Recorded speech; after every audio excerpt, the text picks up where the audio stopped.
Singh, who is an organ recipient and part of the Organ Donor Foundation, as well as Cleo Ndhlovu, who is General Manager for the Center for Tissue Engineering. Now, just before we went into our break, Cleo, you were telling us that even if one donates or you use the bone, you do transplant or put something else in its place so that the corpse is whole for the viewing, etc. But let's get into what type of tissue is transplantable. Yeah, so going back to bone. So the bone, we do the same incision from the hip to the ankle as well for the lower part of the long bones.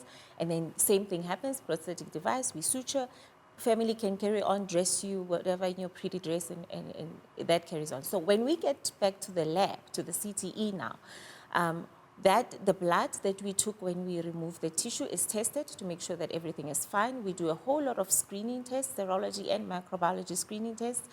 And then once everything is clear, that bone is then processed so that it can solve all sorts of medical interventions. For instance, if you have maybe you're in a car accident, you damage your spine, and the doctor feels that he needs to replace some of the bone in your spine, that bone that was donated, pieces of that are then taken and an orthopedic surgeon can fix whatever the problem. So basically there are multiple uses, yes, even from one single long bone. From one donor.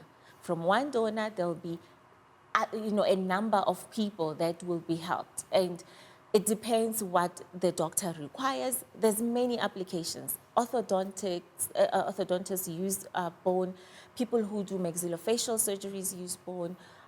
So there's many applications. So the recipients of the bone surgery, do they know that it's coming from somebody who's passed away? Well, they should. The doctor should disclose. We would like to believe that the doctor tells Because you. in truth, if you're lying there and you're about to have a surgery and they tell you need a maxillary surgery or whatever it's called, you're not really going to think about where it comes from. You might think it's synthetic or it's manufactured somewhere. Yeah. Is it paramount and essential that there is disclosure from the surgeons, the fact that you are actually using somebody else's organs? Yes, for two reasons, I think. Two very important reasons. One, so that you know that it is possible, that your quality of life is being improved because someone made the sacrifice of donating that tissue. And two, so that you know that it's a possibility for you to donate as well one day when your time comes. You know, the biggest problem, Thami, that we have in this country is that people, I'm sure you're probably hearing this for the first time yourself today, but people don't know. People are not aware. With organ donation, I think people pretty much get the gist of it, but with tissue donation, people are not aware, simply because there's not enough platforms out there to let, normal people like you and I know that this is actually an option. Why must I go to medical school to find out that tissue transplantation happens? As a normal citizen of this country, I have to know that part of the decision after death is not just what casket I'm going to choose for my beloved and what. Part of the whole death process is also making the decision to donate. And what can you donate? Yes, you can donate your bone marrow. You can donate skin. You can donate bone, you can donate skin, and with skin, it's only the top layer of the epidermis that we take. People think that, the whole skin is scraped off and they'll be bleeding and what's going to happen, none of that. It's less than 1 millimeter thick, or thin, in fact, the layer it's literally like shaving off the top layer of the skin. Or almost like a snake when it shaves Exactly, skin. exactly, perfect. All right, and so I assume you take it from perhaps the bottom up. Do you also take from the face? No, we stay away from the face because of exactly what I was explaining. We want the funeral process to still be humane and as bearable as possible for the family. So we will not take from the face. We will take from, from your thighs, the back of your thighs, your tummy, the back, those large surface areas. And for the skin, in what instances would a skin transplant be necessary? Mostly for burns.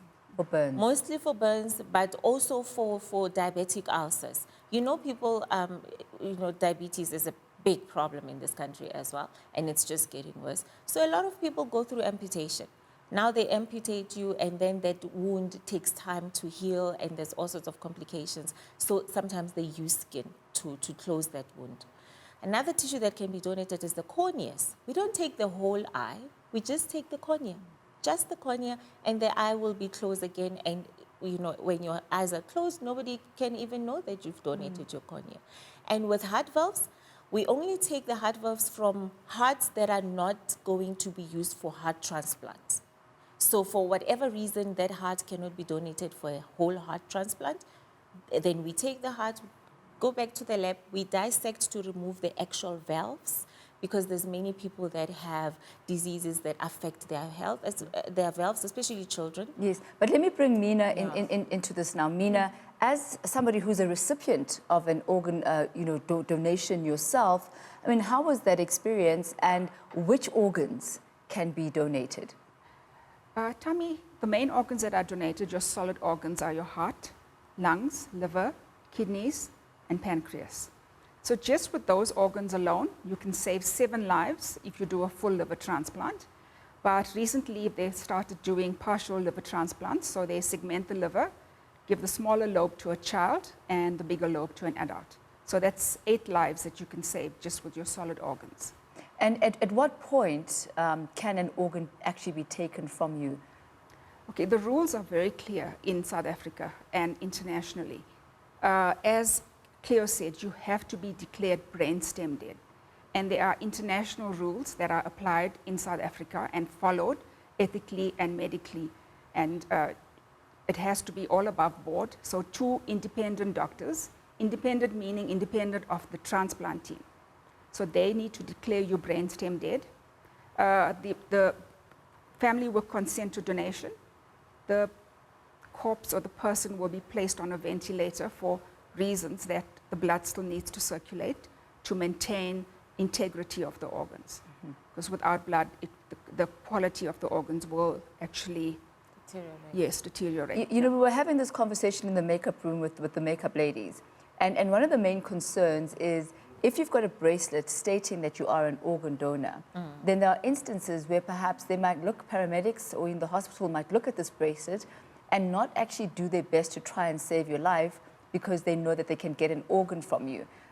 What do you do to allay fears of that nature, or is that really a possibility? I don't know about the bracelet that people are talking about, because there are wristbands that you get, but those are not binding on as to whether you're an organ donor or not. In South Africa, whether or not you donate your organs is entirely up to your next of kin. So even if you've registered with the Organ Donor Foundation and you have not informed your family, they cannot honor your wishes if they so desire. So this is a discussion that needs to be had with the family before you are critical. Absolutely. That conversation is very important. Because it is a family that gives consent, as you say. It doesn't matter whether you've registered or not, but your family needs to be aware also of what you want to donate, because not everybody donates all their organs. Some people, for whatever reason, say, I don't want to donate my heart or don't take my corneas. So you need to speak to your family about that. Now, under what circumstances can an organ not be donatable? There is actually a very small window of opportunity, so to speak, of when they can actually take an organ. So, I mean, from what I understand, it's between 8 and 10 hours at a maximum. That gives them very little time from when the patient is actually declared brainstem dead to harvest the organ and to transplant the organ. So should we go past that, sorry, Cleo, those organs are not usable anymore. For example, a person that dies in an accident may reach the hospital too late. Also, the organs have been starved of oxygen and blood, so they're not usable anymore. And in those cases, that's when tissue donation then comes in. Absolutely. If, like I was saying earlier, it depends how you die. If you're not declared brainstem dead, it's a cardiac death. You know, your heart just stops, and then you cannot be an organ donor, but you can certainly be a tissue donor. Absolutely. And with tissue donation, we have a little bit more time. For corneas, we have about, now it's escaping me, we have about 24 hours. Yes. With skin, we have a maximum of 48 hours. And with bone, we can even stretch it to about 3 to 4 days, depending how you died and whether the body was cooled within the first 6 hours of death. And how does one make sure that when your time has come, that your family actually does give the consent that you want? Is there something that you can do now while you're still alive? Other than registering. You just need to have a conversation. Yes, I was just going to say the conversation is, people say, I'll put it in my will. Your will is not available at the time of death. So the most important thing is that conversation. And where do people register? For organs, there's a few ways you can do it. You can go onto our website, Both. for organ and tissue,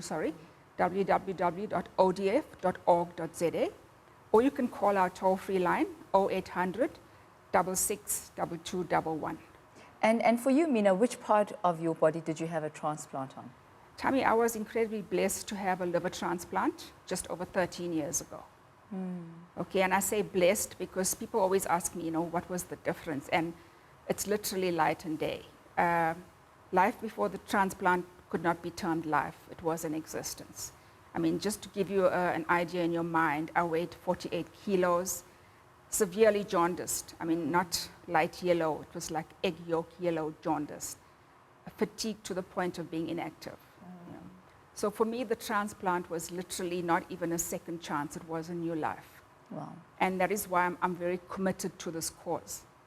And it's also, I mean, if you look at the stats in South Africa, it's actually quite frightening. Because less than 0.2% of our population are registered donors.